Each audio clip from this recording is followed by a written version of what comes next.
Okay, to assemble a softbox, we're going to use a light stand, the 4-bulb head, the softbox itself, the diffuser, and the rods. So we put the 4-bulb head on a light stand. As you can see, the bulb holders have holes around the rim which the rods insert into. The rods have a thin end and a thick end. The thin end goes into the bulb holder, the thick end goes into a pocket on the inside corner of the softbox. Once you figure it out, it's pretty simple to put these things together.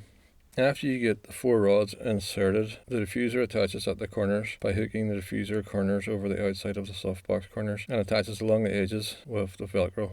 And that's it, done. Just don't forget to put your bulbs in.